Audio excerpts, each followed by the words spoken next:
За сайн бацхан уу. За та бүхэнд мэргэжлийн нийтлэн бодогчийн шинжилгээ төлбөрийн дагуух мэргэжлийн түвшний татврын бүртгэл тайлбарлах гэсэн хичээлийн танилцуулгыг хүргэж байна. За энэ хичээлээр яг ямар зүйлийг олох гээд байгаа вэ гэхээр хамгийн ихэнд Монгол улсын бизнесийн орчинд татврын бүртгэл тайлбарлалын тухай хууль эрх зүйн ойлголтыг өгөөд түүн дээрээ үндэслээд гэхээр татврын бүртгэлийн тооцоолол тэгээд төлөвлөлт тайлбарлалын талаарх мэдлэгийг бол энэ хичээлээр олгохыг зорж байгаа. За энэ хичээлийн хүрээнд багцлаад үзэх юм бол нийтдээ 5 төрлийн мэдлэг ур чадварыг олохоор бол төлөвлөсөн байгаа. За хамгийн эхлээд бид нэр түрүү ярьсан татврын бүртгэлийн талаарх эрх зүйн орчин Монгол Улсын хувьд ямар байгаа юм? За үүн дээр үндэслээд хувь хүн аж ахуй нэгжийн хувьд ямар тайланг, ямар хугацаанд, ямар хуулийн дагуу гарах ёстой байсан бэ? За тэгээд түүн дээр үндэслээд гарч ирсэн дүрм журмын аргачлалын талаарх, хэрэглээний талаарх ойлголтыг болгоно. За мөн яг уу гэхээр аж ахуй нэгж бай, хувь хүнч бай хамгийн нийтлэг хэрэглэх ёстой нэмэгдсэн үртгийн албан татвар. За мөн бусад яг уу гэхээр үйл хөдлөх хөрөнгөний албан татвар, нийслэл хөдлөлийн албан татвар гэх мэтчлэнгээр эдгээр хуулийг яг тухайн амьдралдаа яг хэрхэн хэрэгжүүлж явах юм, хэрхэн тайлгнах ёстой, хэрхэн ашиглаж болох юм бэ гэдэг талаас нь хэрэглээ талаас нь илүү яг тайлбарлахаар бол энэхүү хичээлд бол оруулсан байгаа. За мөн яг уу гэхээр хөдөлмөр эрхлэлтэй холбоотой нийгмийн даатгалтай хөдөлмөрийн тухай хууль эдгээрийг яг мөн энэхүү хичээлээр бол та бүхэн мэдлэг болгон олгох болно. За мөн хуулийг дагаад явах вэ гэхээр заавал хариуцлага гэж зүйл байх ёстой. Тэгэхээр хариуцлага талаас нь төршлийн тухай хуулийг илүү энэ дээр төлхөө авч утсан байгаа шүү.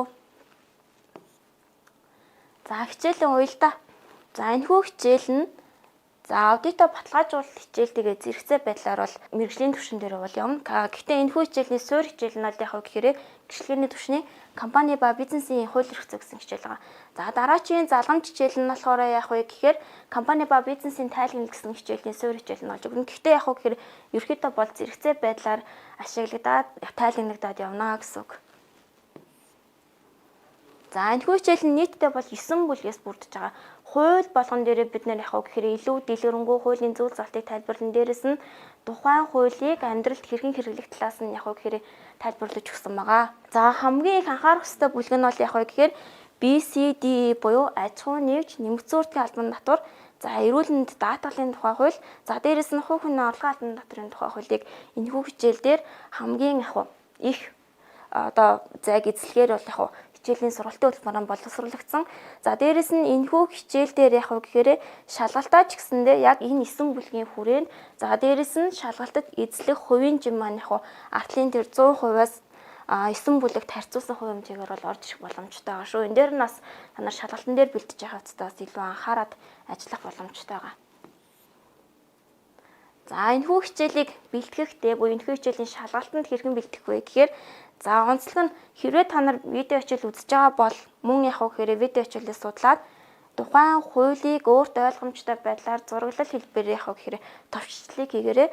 Дараа нь мөн энэ хуультай холбоотой ч юм уу аж ахуй нэгжтэй холбоотой эсвэл нэмэгдсэн үртгийн албан татвартай холбоотой кейсүүд маш их байдаг. Тэгэхээр кейс ажилбаруудыг маш уншаад тухайн хуулийг яг ингэж ашиглавал ийм үр дүнд хүрэх юм байна. Ингэж ашиглах нь хамгийн оновчтой юм биш үү гэсэн үр дүнд хүрнэ. Түүнийхээ дараа яах вэ гэхээр хууль хоорондын уялдааг олгох хэрэгтэй. Хувь хүний орлогын албан татврын тухай хууль, аж ахуй нэгжийн орлогын албан татврын хууль, нэмэгдсэн үртгийн албан татврын тухай хуулиуд хоорондоо ямар уялдаатай. Мөн яг гэхээр жижиг хуулиуд болох үндсэн үйл хөдлөх, нийслэл хотын албан татврын тухай хуулиуд, аж ахуй нэгжийн орлогын албан татвар дээрээ хэрхэн тайлгнагдах ёстой бэ гэдэг энэ уялдаануудыг маш сайн ойлгож аваарай.